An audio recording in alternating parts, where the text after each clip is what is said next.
एक गांव में भयंकर सूखा पड़ा था। लोग पानी की एक एक बूंद के लिए तरस रहे थे।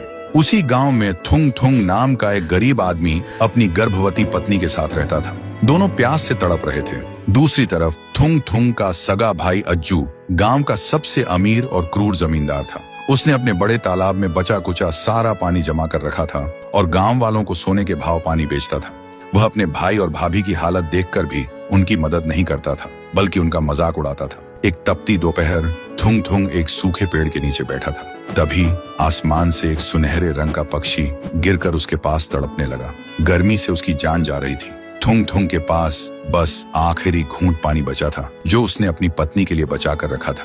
लेकिन जब उसने तड़पते पक्षी को देखा तो बिना सोचे उसने वह आखिरी पानी उस पक्षी की चोंच में डाल दिया। पानी पीते ही वह पक्षी एक बेहद खूबसूरत परी में बदल गया और कहा, तुम्हारा शुक्रिया भले इंसान। मैं परीलोक की परी हूँ। मैं यहाँ घूमने आई थी, लेकिन तेज गर्मी की वजह से मेरी सारी शक्ति खत्म हो गई थी। तभी परी ने अपनी जादू से एक सफेद रंग का शंख प्रकट किया और कहा, तुमने अपनी प्यास मारकर मेरी जान बचाई है। ये लो मेरा खास जादुई शंख। इसे धीरे से पानी मांगना, ये तुम्हारी प्यास बुझा देगा। लेकिन याद रखना, इसका इस्तेमाल सिर्फ जरूरत के लिए करना, लालच कभी मत करना। और इसे रोकने के लिए कहना, शंख बस करो, थम जाओ। इतना कहकर परी वहाँ से गायब हो गई। फिर थुंग थुंग ने उस शंख से डरते डरते कहा, शंख थोड़ा पानी दो। तुरंत शंख के मुंह से पानी की धार बहने लगी। थुंग थुंग हैरान रह गया। फिर उसने पेट भर पानी पिया। उसके बाद उसने जल्दी से अपनी बोतल भरी।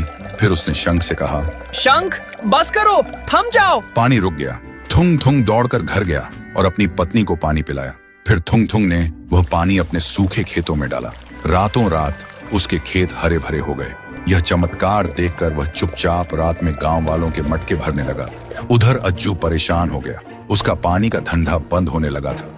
एक रात अज्जू गांव से गुजर रहा था। तभी उसने अंधेरे में देखा कि थुंग थुंग लोगों के मटके उस शंख से भर रहा है। तब अज्जू को समझ आया कि उसका धंधा डूबने की असली वजह क्या है। फिर उसने मन ही मन सोचा, अगर ये मैं छीन लूं और अपना सूखा तालाब भर लूं, तब तो मैं माला माल बन जाऊंगा रे।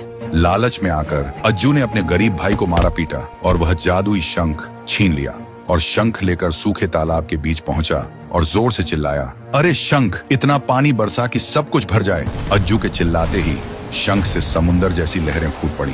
तालाब मिनटों में भर गया। अज्जू घबरा गया। रुक जा, बंद हो जा। लेकिन शंख को रोकने का मंत्र उसे पता नहीं था और देखते ही देखते पानी उसे बहा ले गया। कहते हैं उसी शंख के पानी से आज का विशाल समुंदर बना और वह शंख आज भी समुंदर की गहराइयों में लगातार पानी उगल रहा है। इसीलिए समुंदर का पानी कभी नहीं सूखता।